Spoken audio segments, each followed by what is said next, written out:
A black attorney is humiliated and arrested for suspicious behavior in his own neighborhood, treated like a criminal just because of his skin color. But what happens in court exposes systemic racism and shocks everyone involved. What happens next will leave you speechless. Let's start from the beginning.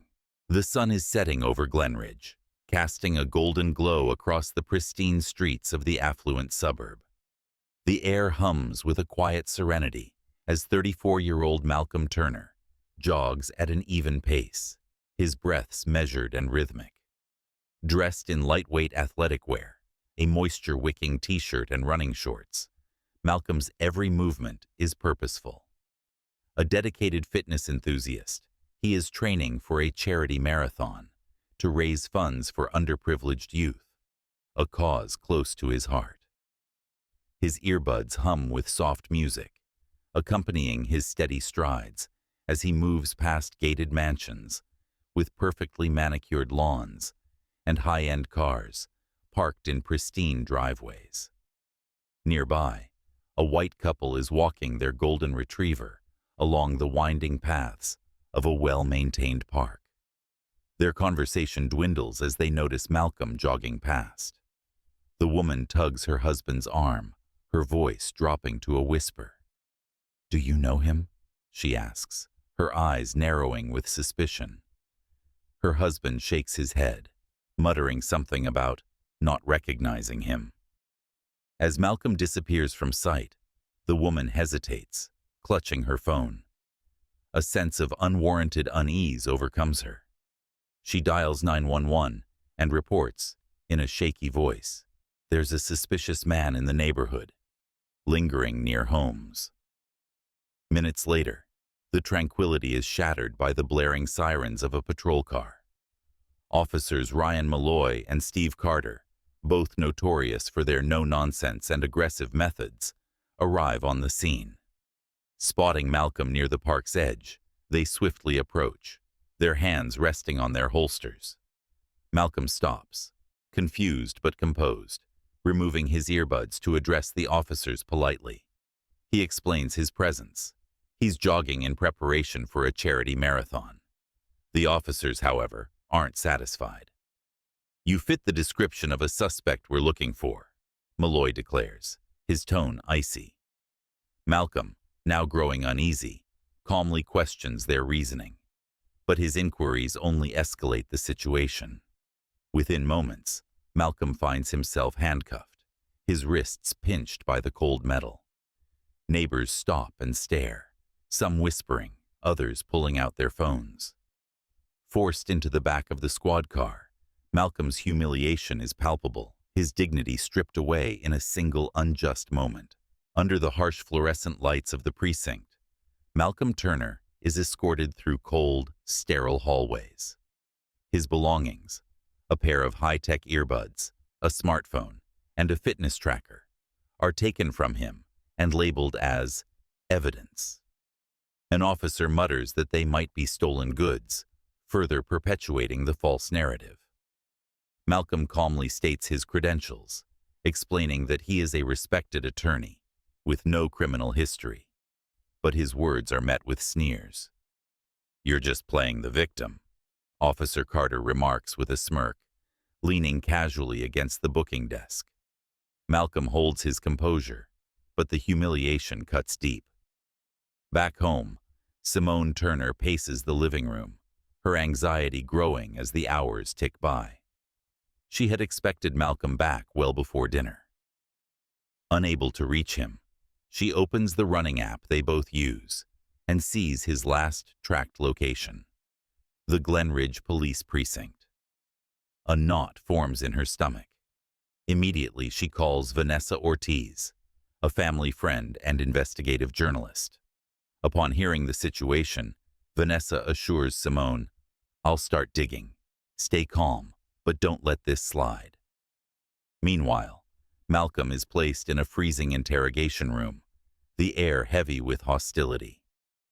Officers Malloy and Carter sit across from him, spinning their fabricated narrative.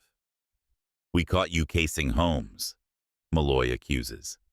Malcolm maintains his poise, asking for his attorney. Malloy scoffs, leaning forward with a taunting smile. What lawyer would defend someone like you?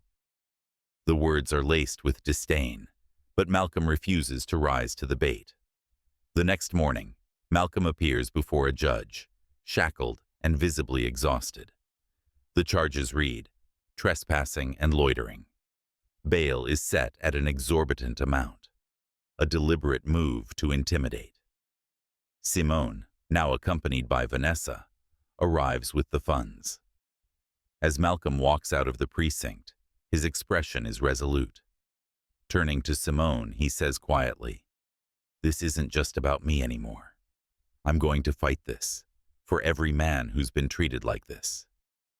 Simone grips his hand tightly. Together, they leave the precinct, stepping into a storm they're determined to weather. The trial of Malcolm Turner becomes a national focal point, thanks to Vanessa Ortiz's relentless reporting. Her investigative pieces highlight the injustice of Malcolm's arrest, sparking outrage across social media. Hashtags like #JusticeForMalcolm and #EndRacial Profiling trend worldwide, drawing public scrutiny to the case. Protesters gather outside the courthouse, their voices amplifying the call for accountability. Inside the courtroom, the prosecution struggles to build a convincing narrative.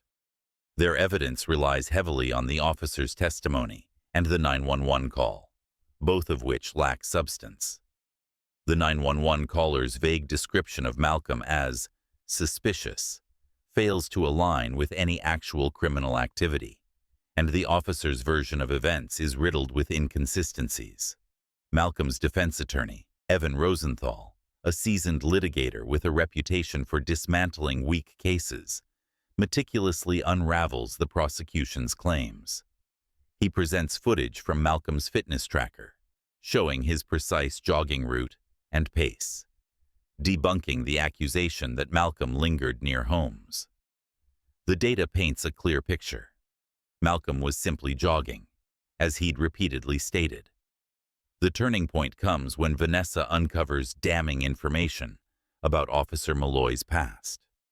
Rosenthal reveals a string of racially charged complaints filed against Malloy, including one that prompted an internal investigation.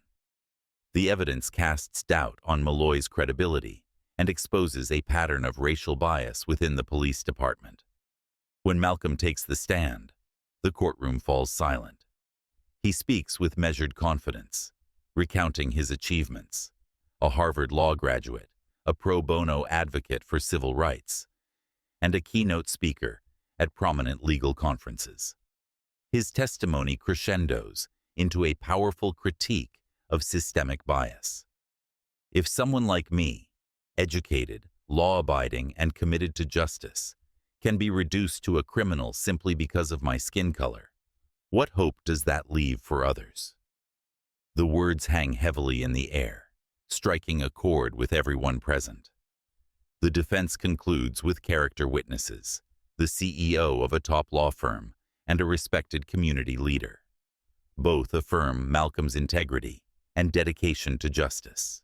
In her ruling, the judge dismisses the case, citing insufficient evidence and condemning the officer's conduct. The courtroom erupts in applause, signaling not just Malcolm's vindication, but a victory against prejudice and systemic injustice. The courtroom's decision sparks a wave of accountability. Officer Malloy is placed on administrative leave, and a formal investigation into Glenridge Police Department's practices begins. Community protests demand structural reforms, and Vanessa's coverage brings national attention to the case. Malcolm uses the experience to fuel his activism. He launches an organization to provide legal aid to victims of racial profiling, naming it Justice in Motion, in honor of his interrupted jog. His story inspires others to come forward, sharing their experiences and joining the fight for equity. Meanwhile, Simone and Malcolm enjoy a rare quiet evening at home, reflecting on the ordeal. "You could have walked away after the charges were dropped," Simone says. Malcolm smiles. I couldn't. Not when so many others can't afford to. The narrative ends with Malcolm addressing a crowd at a rally. His voice carries hope and determination. Justice isn't just an idea. It's a commitment to act. Today, we stand together to make sure no one else has to prove their humanity in the face of injustice.